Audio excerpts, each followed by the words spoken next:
Music Show. This is the second of 3 episodes for the Festival of the Artisan. We're hearing from some of the artists performing at the festival, their backgrounds, their music. This week is BBC award-winning singer-songwriter Blair Dunlop.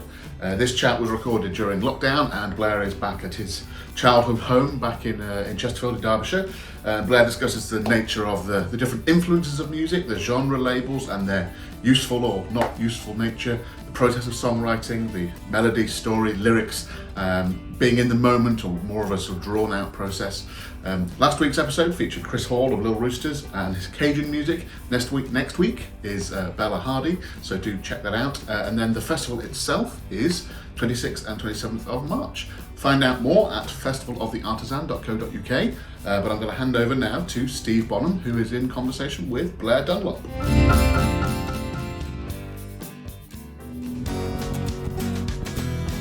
So how have you managed lockdown? Do you know what? I've actually been playing quite a lot of drums. An electric drum kit, like not that long ago, and that's been my main creative outlet. Obviously playing lots of guitar and doing bits of writing, but yeah, that's it. Getting to grips with software as well. I've been doing some video editing and recording some stuff. I recorded an album for my dad. I'll be recording my own album soon, and I had my latest record live in Australia from this time last year. A little bit before that's just come out, so working on that. So I've had a few things to like get my teeth into, but really it's kind of between playing drums and watching the football. That's how I'm And the team you watch? Tottenham Hotspur. You can see but wasn't it Milan or something somewhere you told?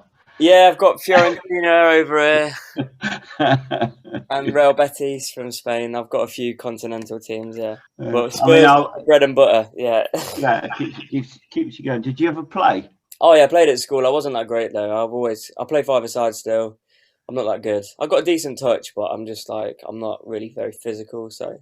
I always think footballers, the kind of the art-filled ones, the artistic ones, the artistry ones, that's the character you find everywhere else in their lives. There's one or two artistic footballers, I know that much. That do you know Pat Nevin? Do you remember Pat Nevin? Yeah.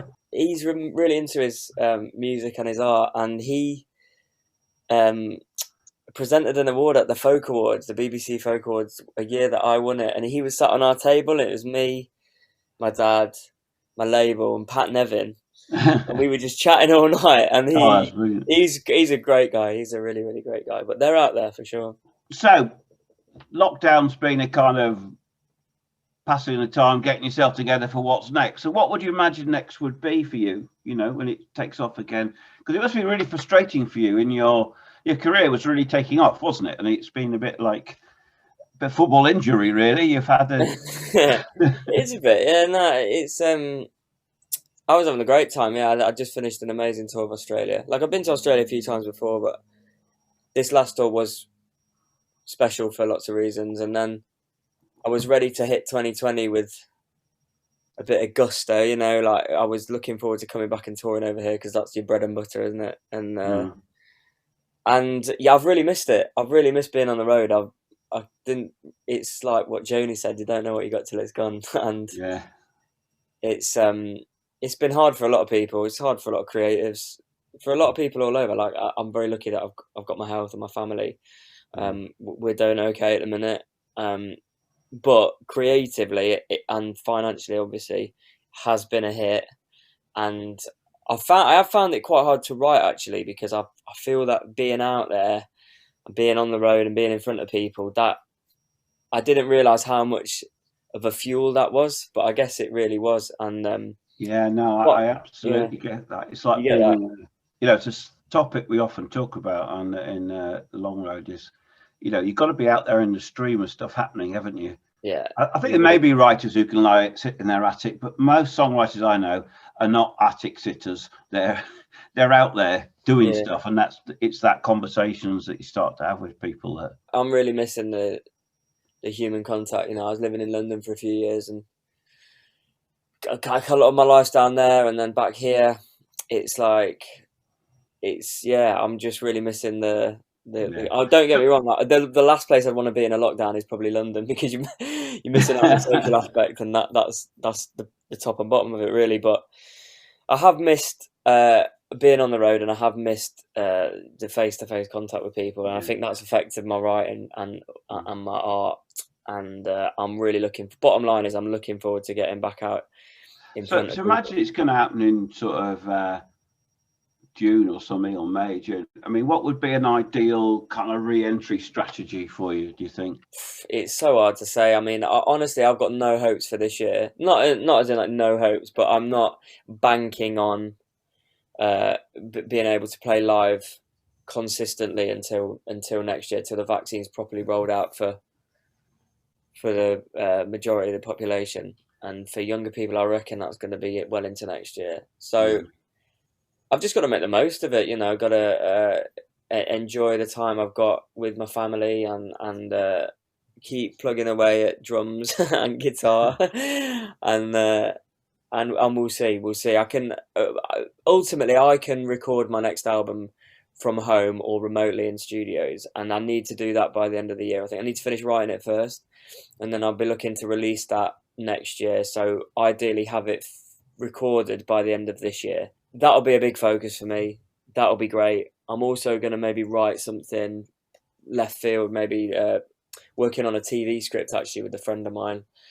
So hopefully finish that, and then we'll see next year. Hopefully get out into the world again. But if I can have an album ready to go by kind of this time next year, I'll be very happy.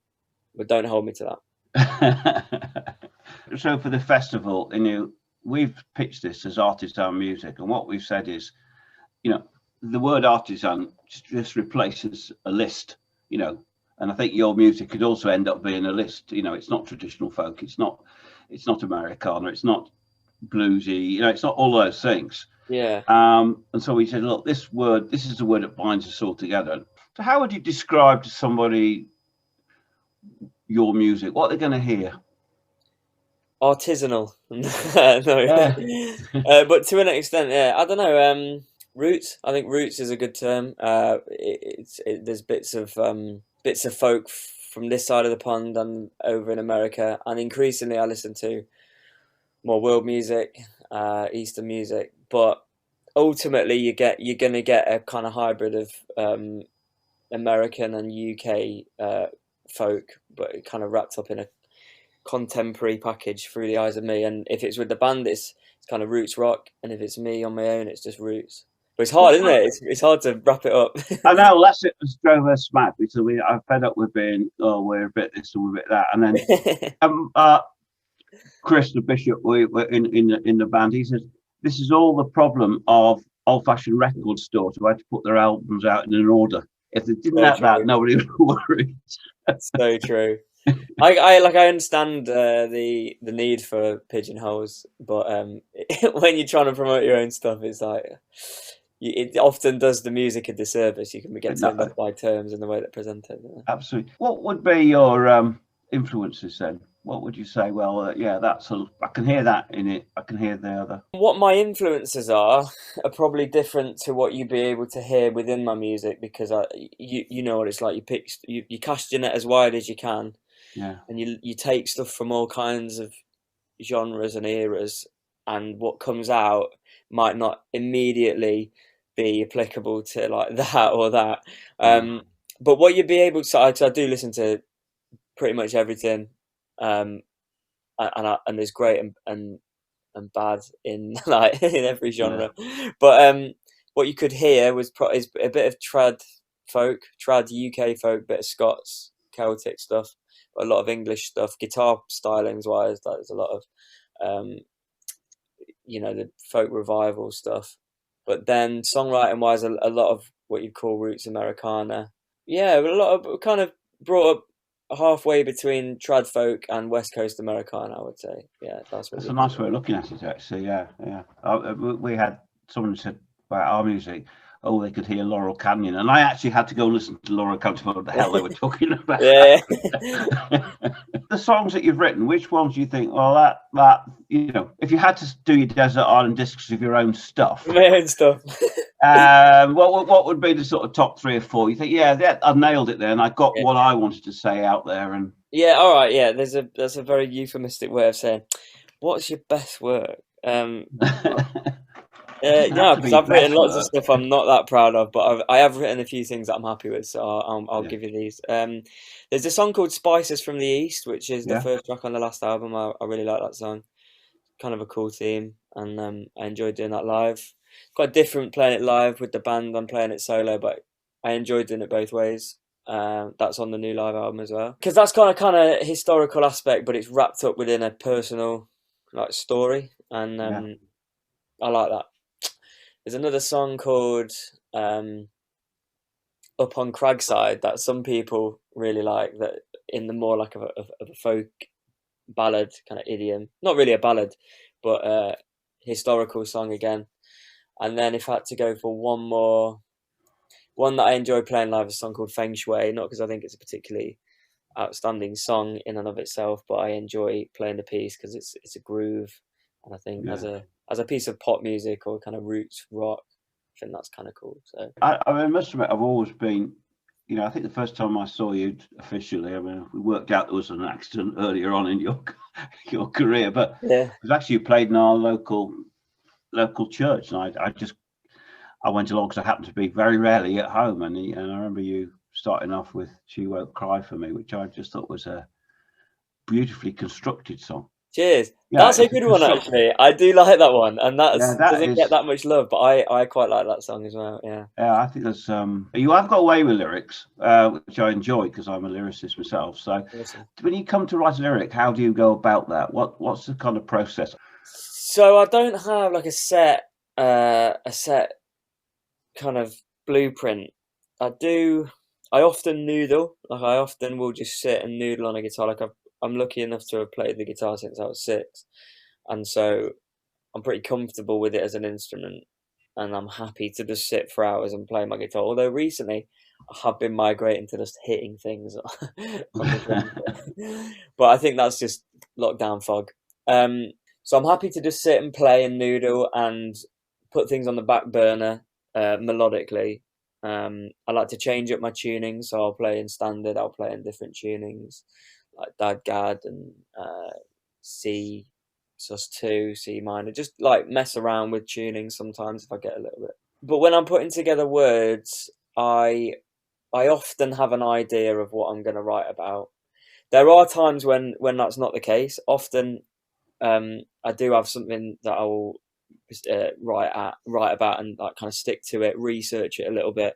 But often songs that I don't necessarily know that what I'm writing as I start it might start with a phrase, kind of hang it on a little phrase, might come from noodling, or it might just be one of those where inspiration just hits just from above, and you have to. But it's not more in the sense that you're feeling a certain emotion and you need to strike while the iron's hot.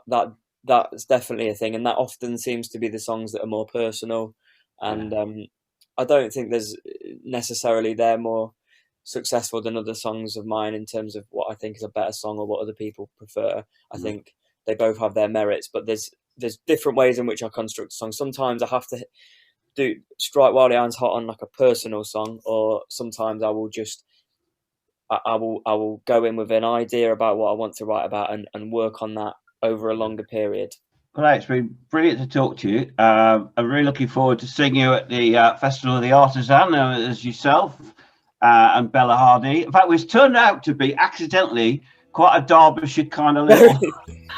Very local. And now a couple of songs from Blair. First up, this one is called Spices from the East.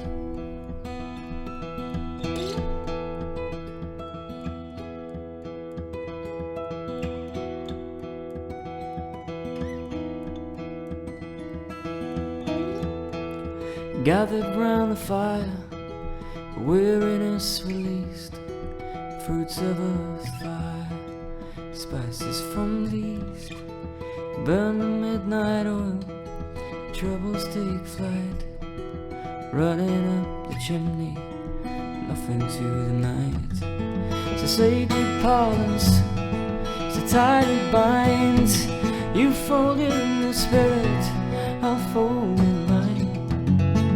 Love on the table, love on the vine, two souls unstable, souls intertwined, I guess I know not why it heals us so. I guess I know not why. I guess I know not what stirs the pain within our souls. But this time together keeps me high. Each flavor we elect to throw onto the flames, they are each of our children, bear each of our names. The pan is warming up, simmering the stew. It's one part me to two parts you. So cut the capers up and drink the vapors in. It's a freedom to me, it's a burden of sin. We share a plate together, but then I'll be at peace. Fortune from the heather, spices from the east. Whatever you think of me, there's no sweetness in my smile, only sweetness in my tooth. Whatever we're drinking should sustain us for a little while. I hope it helps us speak our truth.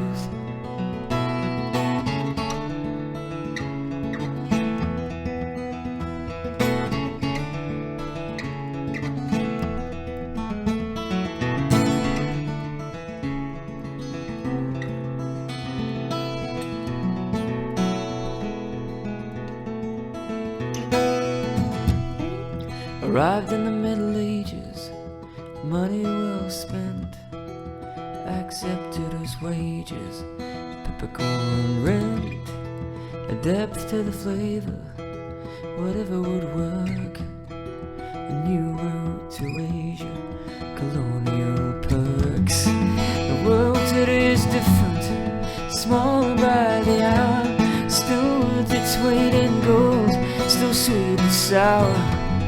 Shouldn't take it for granted, but I do every day. Still sailing all the way down from the Bay of Bombay. Oh, King Charlemagne sowed the finest seeds in the West, filled his garden with sprigs of thyme, and the Crusaders returning from their sullen quests opened the routes to sweeter wine. Well, here I stand, and I stand at your behest. The spices local or Byzantine. Oh, my maritime silk road. We are coalesced, we are coalesced whenever we dine. We are coalesced whenever we dine. A puzzle is searching for every last piece, piecing it together. Spices from the east, gather from the soil, live our fall she bears. Laugh a little quick before we return there. Thank you very much. I'm now going to do a song called Feng Shui, which people keep thinking that I wrote this about lockdown, because the refrain goes, in these four walls, but I didn't. It was just a coincidence. Wrote it a couple of years ago, but it's become a lockdown anthem. I don't know if it's an anthem or not, but it's relevant, sadly.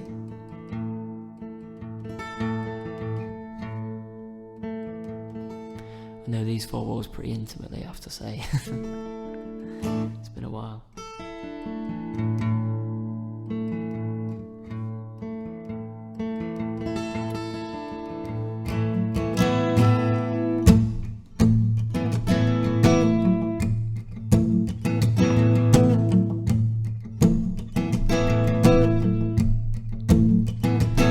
Well, the floorboards ache and the heat pipe shake, but only when I'm home alone. If you didn't know better than me, if you didn't know better than me, they'd say they have a mind of their own. It's like they're holding all our tension in from the night before and releasing it through the day.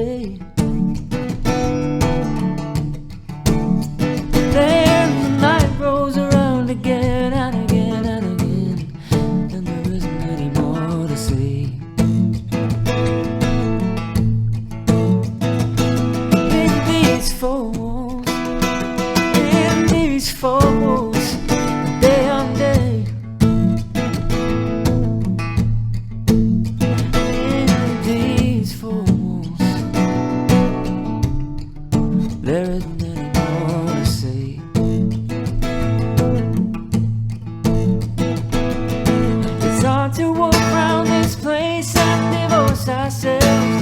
The time we spent in it. Oh, there's scars from hanging pictures and stolen fixtures that were never meant to fit.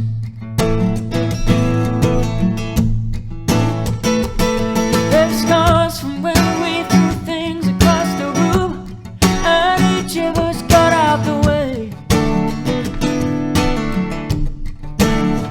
Oh, we'd only throw whenever the mist had descended. I would say all we had to say.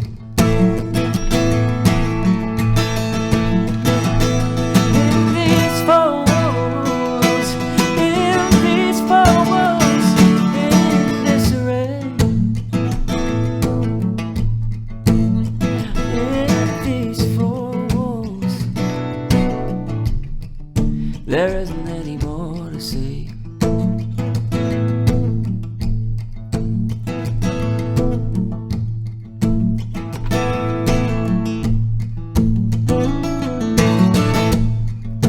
I don't want to change things around, but I really think that we should.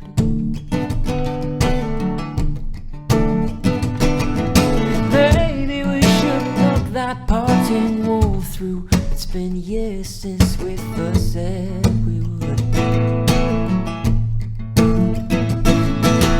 Mother saw that I was feeling down. She asked me if I'd try and finish with. Oh, she also asked me what I feel inside. I said there wasn't any more to say.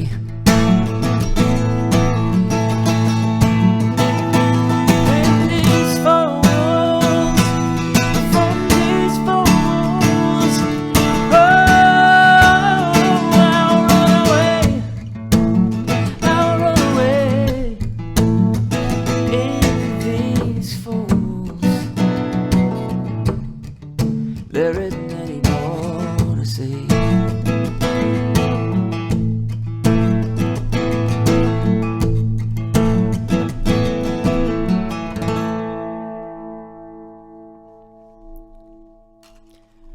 Cheers. I'll see you at the Festival of the Artisan.